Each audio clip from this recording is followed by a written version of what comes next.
Boa tarde. Desculpem lá este espaço, mas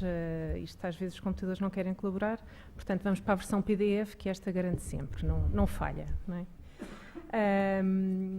Eu e a minha colega Manuela Fonte fomos aqui assim desafiadas e em conjunto chegámos à conclusão com o João Rafael que o trabalho que fazíamos para uma realidade poderia muito bem ser uma leitura também interessante nesta realidade do Concelho de Sintra, nomeadamente neste território em volta do IC19, entre Massamá e Queluz, portanto, as áreas que o João estava a trabalhar e o Cacém, e as áreas que o João estava a trabalhar e a analisar as questões do território, dos loteamentos, das infraestruturas, e que, portanto, poderíamos, identificámos que aqui assim em conjunto poderíamos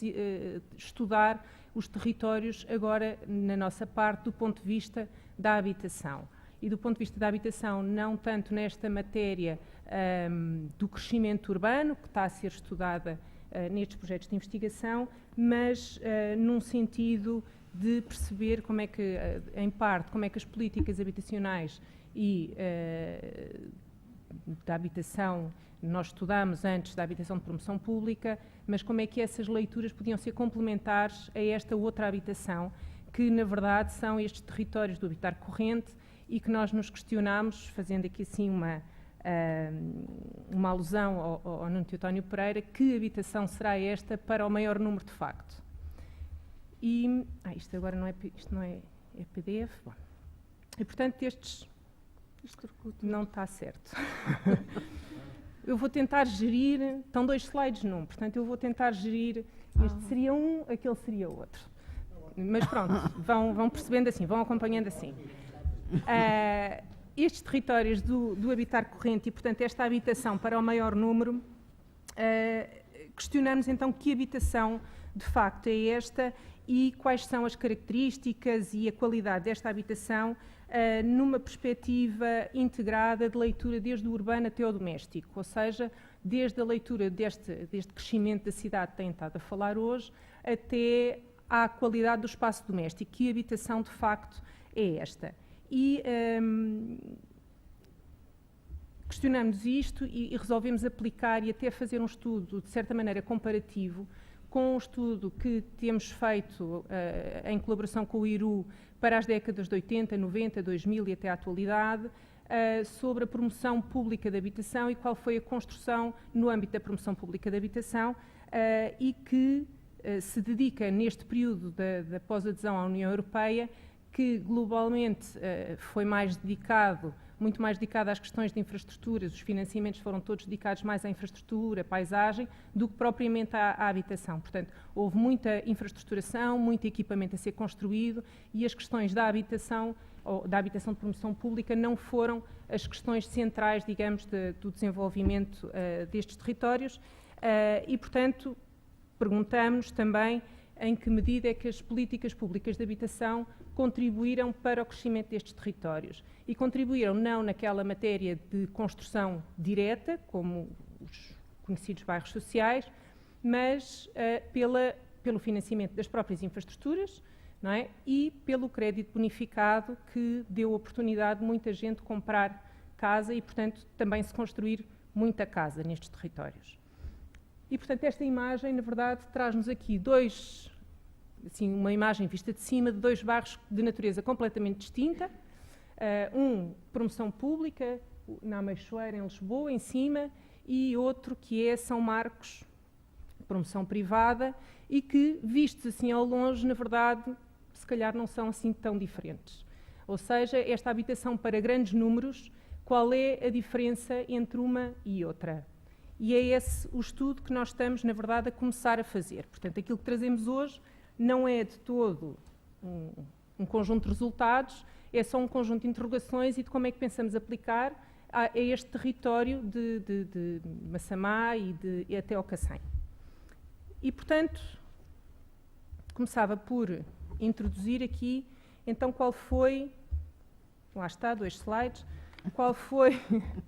o âmbito do estudo que fizemos, nesta colaboração com o IRU, e, portanto, não vou também aqui apresentar necessariamente os resultados que tivemos neste estudo da promoção da habitação pública, mas mais as metodologias que aplicámos, as leituras que fizemos e que pretendemos agora desenvolver para estes territórios e para os loteamentos que estão a ser analisados noutras matérias. E, portanto,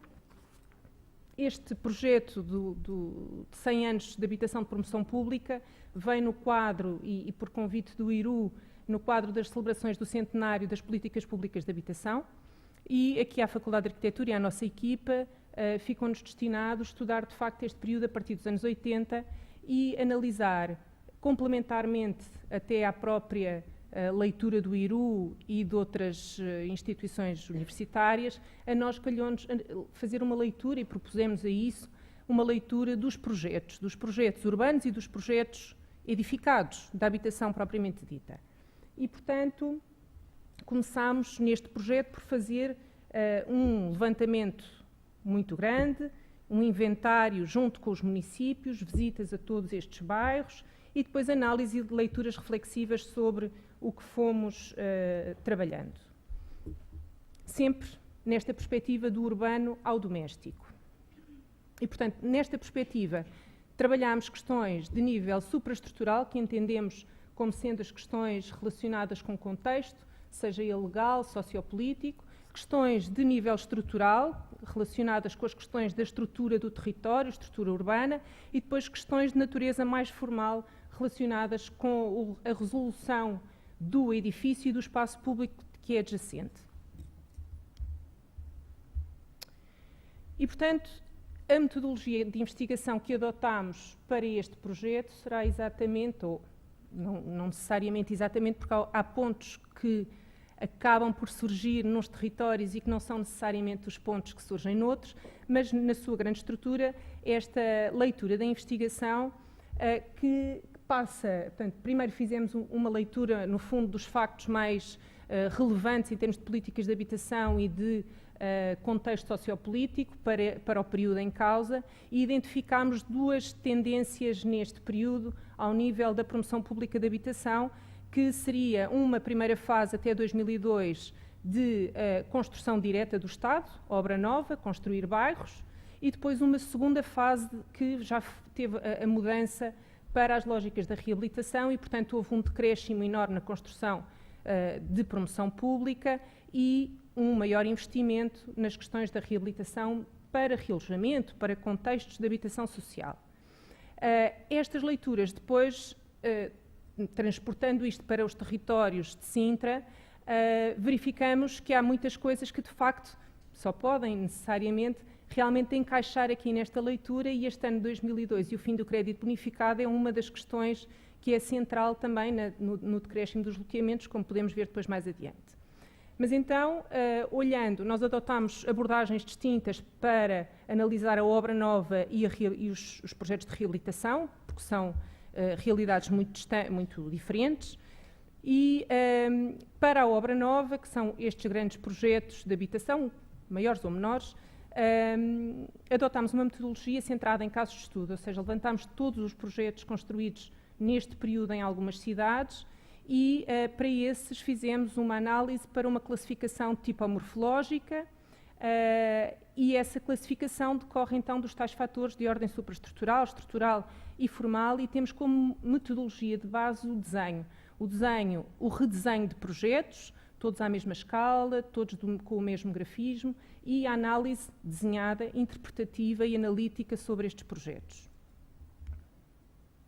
E, portanto, este é o quadro de cidades que nós analisamos. Esta seleção de cidades, pretendendo ser uma amostra do país, foi estabelecida também com a colaboração do IRU, e, portanto, na área metropolitana do Porto, foram Porto e Matosinhos como complemento e cidades importantes nesta matéria, Lisboa e Oeiras, no caso, para a área metropolitana de Lisboa, e depois cidades de norte a sul do país, do interior ao litoral, tentando fazer uma amostra representativa do país. E tratamos, numa primeira instância, de localizar todos esses projetos nas suas cidades e, portanto, identificar o número de projetos para esta cidade e onde é que eles estão, para se fazer então essa tal análise estrutural, onde é que os projetos estão em cada uma das cidades, onde é que se construíram estes bairros. E então temos todas estas cidades identificados os projetos. Em municípios maiores, eles são mais dispersos necessariamente, mas em todas as cidades conseguimos encontrar alguns padrões de ocupação. Então, vista esta distribuição, tratamos de estabelecer o que será, no fundo, um índice desta investigação, tratando de analisar as questões de ordem supraestrutural, estrutural e formal e proceder a leituras analíticas de vários pontos dentro destas grandes categorias. E para as questões de contexto urbano e forma urbana, fomos trabalhar todos estes bairros ao nível do redesenho da sua estrutura urbana, da sua inserção e da sua inserção na sua envolvente, e de perceber como é que a forma urbana de determinado conjunto veio ou não contribuir para a tal integração social e urbana que se pretende sempre em conjuntos desta natureza. E, portanto, fizemos o redesenho de todos os nossos casos de estudo, fazendo esta avaliação de quais são as formas urbanas mais utilizadas, o porquê, a relação destas formas com a topografia, com o tecido existente, e fizemos esta leitura nas várias décadas, tentando também perceber se existiam padrões ou não nestas composições. Também analisámos as questões relativas aos conjuntos edificados, redesenhando todos os projetos no seu projeto de arquitetura como conjunto. E daqui também se tiraram algumas reflexões através destes desenhos analíticos que têm a ver com a composição do espaço público, mas também a composição do projeto edificado, nos seus sistemas de acessos, natureza dos fogos, natureza do piso térreo, dimensão e estrutura dos edifícios. Portanto, uma análise mais dedicada também à compreensão do volume edificado.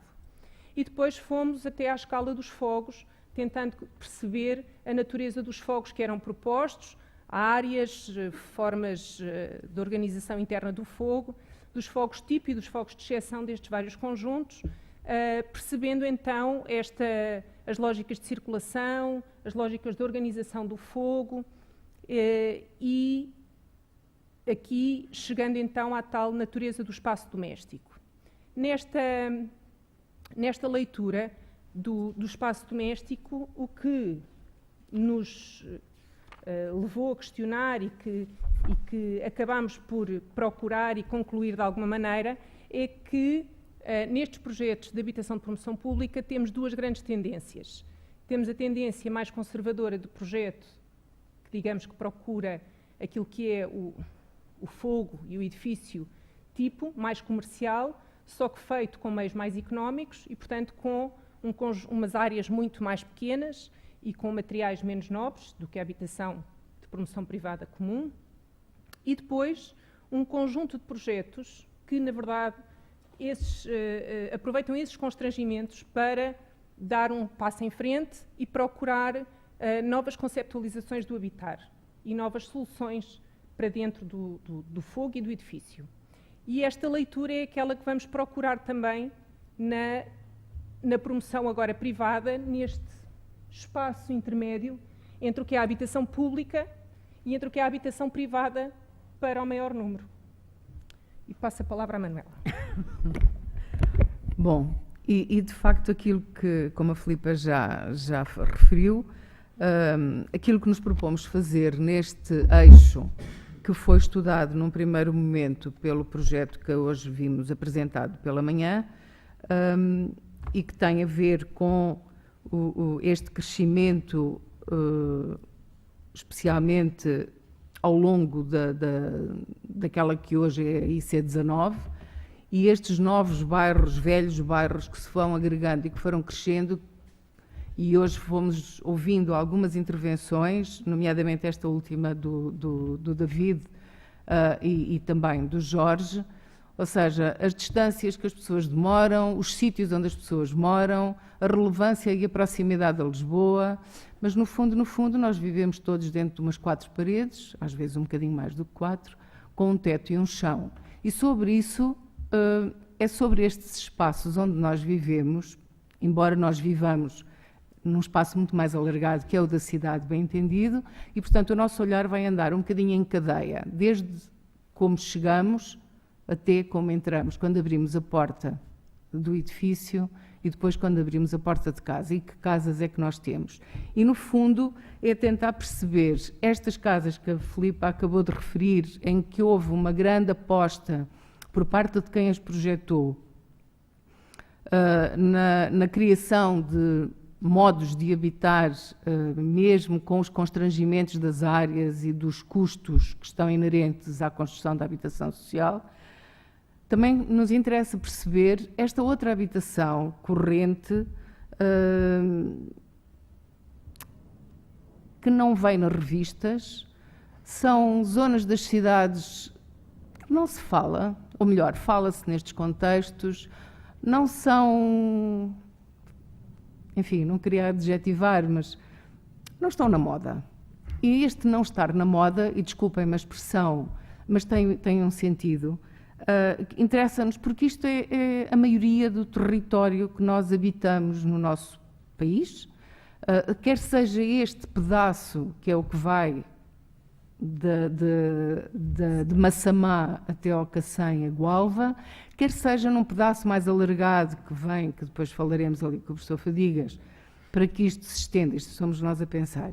que se estenda para um território mais vasto do concelho de Sintra, e eventualmente outros concelhos, como já se falou de manhã, se é a Almada, se é o Seixal, e que processos de crescimento é que tiveram nestas décadas, e interessa-nos esta década que é em democracia. Portanto, não vamos perceber, ou melhor, não vamos estudar a fundo aquilo que aconteceu antes do 25 de Abril e perguntar-nos, então, e entre o 25 de Abril e o início da década de 80 é território esquecido? Não, não é território esquecido, mas nós temos que nos agarrar a marcos, e há marcos importantes que são relevantes. E, portanto, já está ali. Portanto, este conjunto, que eu não sei se consegue ler daí, porque isto ficou tudo pela metade, temos aqui um conjunto de factos relevantes para a construção da habitação e para a construção destes territórios, e, no caso que naturalmente se aplicam àquilo que foi a construção da habitação social, mas também a toda a habitação em geral, ao território em geral. No caso concreto, temos a construção do IC19, de alguns troços, bem entendido, nos anos 60, que foi até Rio de Moro, o troço de Rio de Moro. Depois temos marcos também importantes neste território, que é a aprovação do PDM de Sintra em 99 e, naturalmente, aquilo que estamos a viver hoje, que é já a reflexão para a revisão do plano, como hoje também já aqui foi falado. E aquilo que eu agora trago são estes esquemas que já os vimos de manhã na apresentação que o João Rafael fez sobre o projeto, e é muito interessante percebermos, de facto, este crescimento no tempo, dos anos 40 até 2015, digamos, a atualidade, como é que estas coisas foram crescendo, como é que este avolumar de construção, onde as pessoas vivem numas casas que estão aqui dentro e que nós não sabemos quais são. E interessa-nos... Não, certo. Tem que ser com 2 dedos, pronto. E a partir destes projetos, destes projetos de loteamento, poderemos retirar, de facto, algumas conclusões, nomeadamente os períodos em que o crescimento foi mais intenso. Esta maior atividade foi nos anos 80, já vimos de manhã, os anos 90 foram expressivos, os anos 2000 apresentam pontualmente 2 loteamentos nesta área, um muito grande que está apenas urbanizado, mas não está edificado, e um outro até bastante pequeno. Portanto, e quase que fazendo uma ponte com a habitação social, assim, em modo muito rápido e muito a priori, ainda sem trabalho, na habitação social, nos territórios, a década que mais habitação produziu foi os anos 90. Nós aqui temos os anos 80, ou se calhar muitos projetos, muitos loteamentos produzidos nos anos 80, que depois foram construídos nos anos 90, como se falava de manhã, e, portanto, eventualmente o período decisório ele é muito extenso, portanto, tudo avança meia década, uma década. No caso da habitação social, quando se toma a decisão, a coisa aconteceu mais rápido. Oh, Filipa, anda lá. Está aqui. Estão aqui os loteamentos. Eu estou a olhar aqui para as cábulas, como já perceberam. E, portanto, esta nossa observação, e seguindo a estrutura do projeto, e verifica-se que o Adaptapolis alcança as lógicas de análise das questões da ordem supraestrutural, como também já referimos, e também estrutural, nomeadamente através da análise dos projetos de loteamento, na sua dimensão dimensional, mas também do enquadramento urbano. E depois, na sua componente também de desenho urbano, analisando as formas urbanas em causa. Entramos então no estudo que se entende ser a componente mais edificada, tanto ao nível dos conjuntos como também ao nível do fogo, ou seja, aquela questão que a Filipa referia, que é do urbano ao doméstico. E aqui, ao nível do conjunto edificado, faremos então o paralelismo com os projetos de promoção pública, no que se refere aos temas como sistemas de agregação, o piso térreo, os fogos tipo, ou os tipos de fogo, a espessura dos edifícios e a expressão da casa. Ao nível da análise da casa serão temas da organização do fogo, as formas de circulação e distribuição interna, a questão infraestrutural e os espaços complementares de apoio. Debruçamo-nos então por uma reflexão sobre a concepção do habitat, considerando a casa e a cidade de facto como um todo. E das primeiras leituras que já podemos fazer do território, ainda que muito breve, portanto relativizem estas leituras, que agora temos em análise, a natureza funcional e a composição arquitetónica do piso térreo revelou-se uma questão central na qualificação destas áreas e, de facto, começávamos por aqui.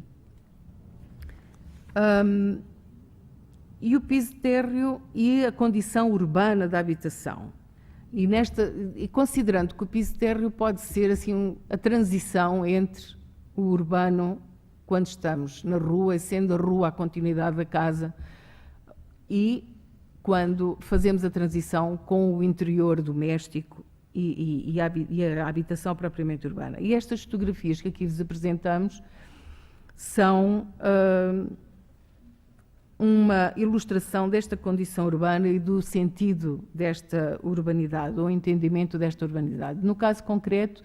temos São Marcos, não é nada de São Marcos, Massamá Norte, eu não vejo nada. E todo ele é Massamá Norte. Eu não consigo ver sequer já as imagens. A Massamá, em que nós temos estes pisos terros, por um lado, nesta primeira imagem do lado direito, temos o piso térreo, que é o comercial sobreelevado relativamente à rua, em que no piso, ao nível da cota da rua, temos os acessos às garagens, os passeios, e estes passeios são sistematicamente interrompidos. É um caso incrível e que nos coloca questões e que nos... Enfim, é uma grande interrogação. Porque temos o passeio em continuidade junto à frente do edifício, ou deste conjunto edificado, que é uma rua extensa, que é interrompido por umas escadas que dão acesso a esta galeria comercial, que tem bastante vida, com diversidade de oferta, ao nível da restauração, de serviços, um comércio variado, um espaço até de estadia, o que é interessante, só que ele é completamente distinto, porque as escadas que dão acesso a esta galeria interrompem o passeio, que também é interrompido pelos acessos à garagem, portanto, é uma grande confusão. É uma sucessão de interrupções e, portanto, isto é uma coisa estranha. Em simultâneo, temos um conjunto de entradas de garagens, cada uma com a sua expressão, para não dizer outras, para não adjetivar. Uns recantos, umas variedades, enfim, são momentos turbulentos do projeto. E interessa-nos também perceber se o projeto, se quem fez o projeto, se isto foi uma proposta de projeto ou se foi uma consequência da obra. Portanto, teremos que ir verificar os projetos iniciais e perceber onde é que a coisa aconteceu. Se foi nos tiradores ou se foi depois a criatividade de quem elaborou a obra. Em contraposição, temos aqui o piso de terra e a condição urbana da habitação, no caso da habitação social. Temos aqui duas situações distintas. A Meixoeira, em que havia uma proposta de comércio ao nível da rua, mas que está tudo emparedado, porque não podemos deixar de falar em segregação, porque não há comércio para ali vá. Portanto, estão todos estes espaços comerciais fechados, emparedados, como dá para perceber. Embora, ao nível do desenho, haja um cuidado, e da própria construção, um cuidado na composição destes edifícios. Ou o caso do bairro Padre Cruz, que tem simplesmente habitação ao nível da maioria dos edifícios e, portanto, a rua, este piso térreo, a relação com o edificado se faz a partir das janelas das casas que aí estão. E como questão, se fizermos este paralelismo com esta expressão plástica de um artista e fotógrafo francês, o Nicolas Moulin, que nos faz esta proposta de uma Paris deserta, em que todos os pisos térreos são anulados. E, portanto, leva-nos a questionar, de facto, a rua como espaço vivencial por excelência,